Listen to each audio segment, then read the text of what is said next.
it might be dangerous for you to go.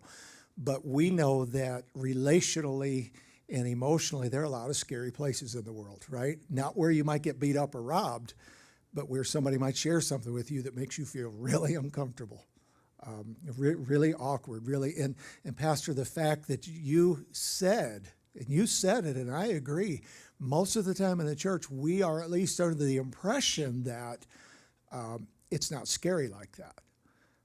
But I'm just going to be real honest with you. So we subliminally send the message that once you get here, you should be beyond all that stuff. And I know that's not how you feel, and you didn't create that, but the church kind of has, which is another good reason why a lot of those folks won't come in here, because they think we think that. And they say, I don't belong in there. And Brother Nate, is it? Yeah, when you talked about, in your pain, making yourself vulnerable, and God brings people that are hurting to you. I just want to tell you, one of the greatest things you can do to be a servant is take your pain, whatever it is you've been through. You're a veteran, sir.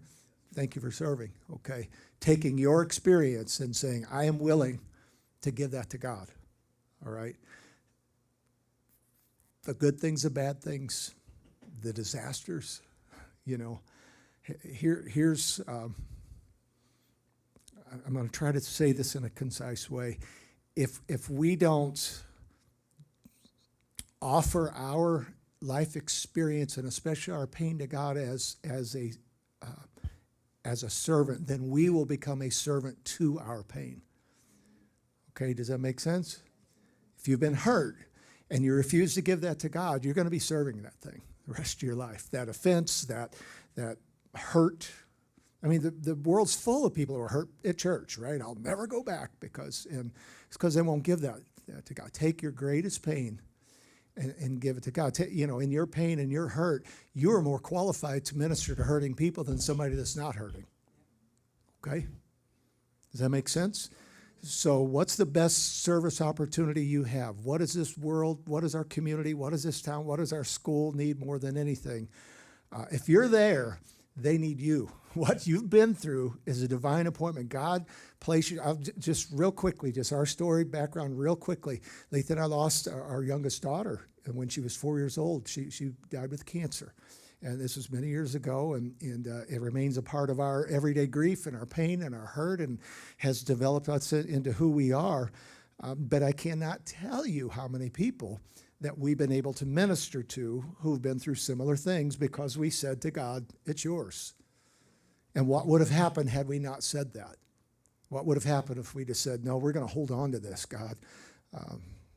We would have been destroyed by it. But instead, it's part of our testimony. God has seen us through, So probably the most effective service you can be involved in is through the valleys of your life, or the hurt, or the pain, or the struggle, or the trial, or the victories.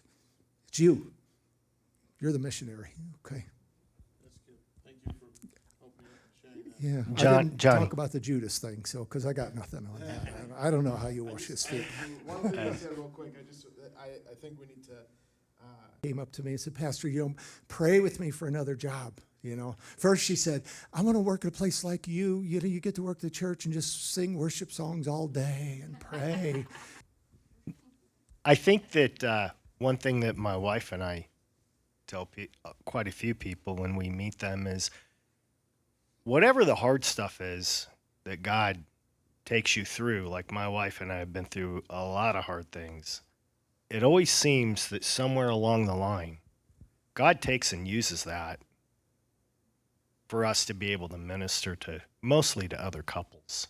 So that's, whatever hard thing we're going through, that's going to be a good starting point where God uses us.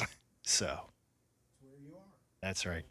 I know somebody's got something. They're just.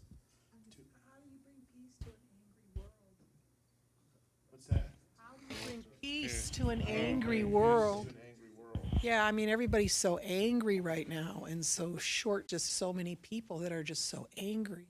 Yeah. I don't know the answer to that. I'm, just try to be at peace myself, but it's hard. That's a hard thing. I don't know if anybody has any ideas about that. I think one thing you can do is when you see an angry person, just love them through it. When you see that anger, don't respond to the anger, don't engage the anger, and just show them the love of Christ. You're responding to a hurting person who's lashing out, and so. I just had, it's just a small and practical thing when you're talking about reaching our community and being some really hard places in